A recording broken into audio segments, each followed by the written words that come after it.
دا د برخیلی خوړ دی چې په ډېر شیبو سره باران دی او ګلې هم راورېږي او دا یو ناشنا ډریور و چې په دې طرف باندې تګ ډېر زیات نه و د مردان اوسېدونکی و چې ناګانه د برخیلی خوړ کې په سیټ باندې د ګاډۍ وګرځېدو او دا کم تاسو دا سمپل ګاډۍ پر شوې نه دته موږ ډېرې زیاتې اشارې وکړې دې سیټ ته ودرېدو خو چې کله سیټ ته ودرېدو موږ له خواله ورغلو نو دې وتښتېدو چې کله وتښتېدو نو هغه ویډیو یې در سره شیر کومه چې دته موږ ډېر زیات مینت وکړو زاري مو ورته وکړه چې یاره ستا په یو ټوچې نه اچولو باندې او 2 منټه 10 منټه پې نه لګي دا ګاډۍ به ډېر نقصانات نه بچي او هغه ډرایور یې په جړا دی دا موږ ته په جواب کې څه ووي وایي زه د کوواټ یم خفه کېږم ما ته مالک اجازت نشته دی او زه د کوواټ سړی یم زه به خپل کوواټ خدمت کوم هم دغه شانې وي او تاسو ولګئ دلته کې ورته لوکل چې کوم دی یو ټکټر وګورئ او په ټکټر یې ځان له راکاږئ زما د بډخیلي سره څومره ده دا خبره زموږ په ملګرو په خپله باندې په ذات خود په ما باندې ډېره زیاته بده ولګېده چې آیا دا تاسو چې کله د ملکڼ نه راځئ الله دې نه کوي تاسو ته بریک پیل شي ستاسو ګاډۍ واوړي او تاسو به کې واپس شئ تاسو به کې خلک نه موږ چېرته هم نه دي ویلي چې یاره تاسو د کوواټ یې خدای الله د رضا کار دی کوئ راشه دا ویډیو وګورئ چې دې څه وایي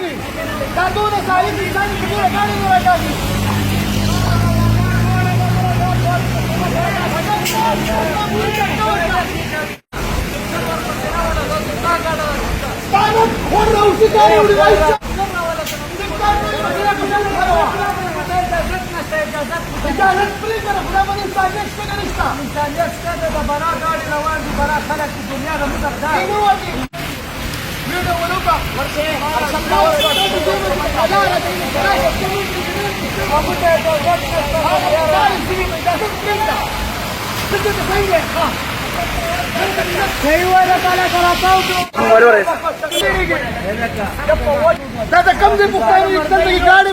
په خوړ کې ولاړې باران نه ښکېلې کنه ورېږي او دا ظالم ته وایي زه پښتون یم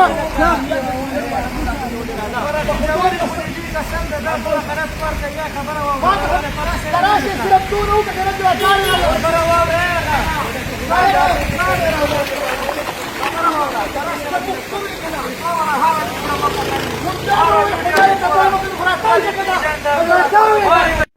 لاولې عجیبه غونته کې خبرې کولې چې بیا کله ډېر زیات منت مې ورته وکړو نو وایي ستا هر یو ویډیو زه ګورم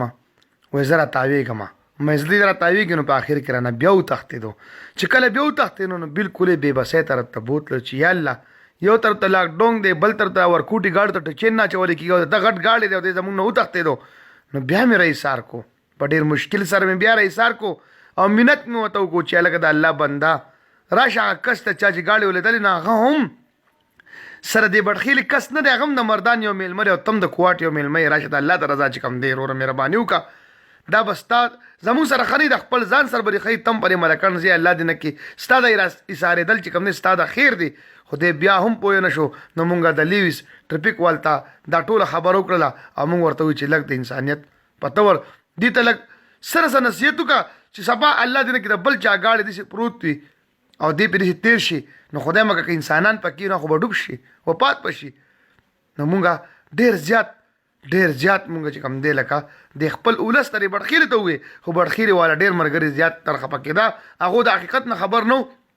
ټول حقیقت دا و چې دا خپل 10 منټه نه شو ورکولی چې دا ګاډۍ ټوچین کړې وي او مونږ له یې راخېجولې وي بیا په دې کې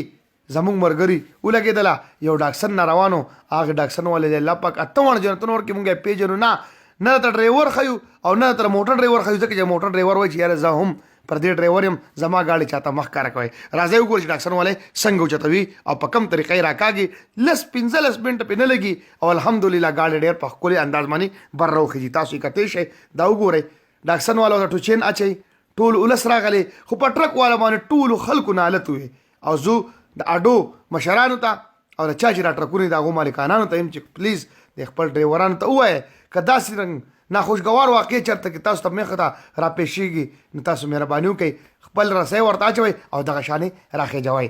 څومره چې هم ډرایوران صاحبان دي هغه ټول ته زموږ دا ریکویسټ دی چې د یو بل سره په تارکولي روډ باندې تعاون کوئ که چېرې تاسو تعاون وکړو نو الله پاک په تاسو له تعاون والا پیدا کړي نو موږ ته زموږ رضاکارو ته ټول چې کوم دي دعاګانې کوئ او څوک چې هم د انسانیت خدمت کوي هغه ټول دعاګانې د زړه د کومې نه کوئ الله هم خوشحاله آباد لره ما له زما له ټیم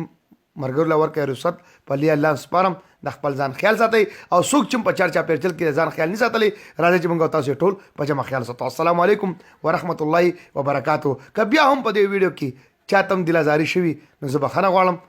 ډیره بخښنه غواړم خو بیا هم زما د غټو گاډو مالکانان ته دا اپیل دی چې خپل ډریورانو ته نصیحت وکړي ډیره مننه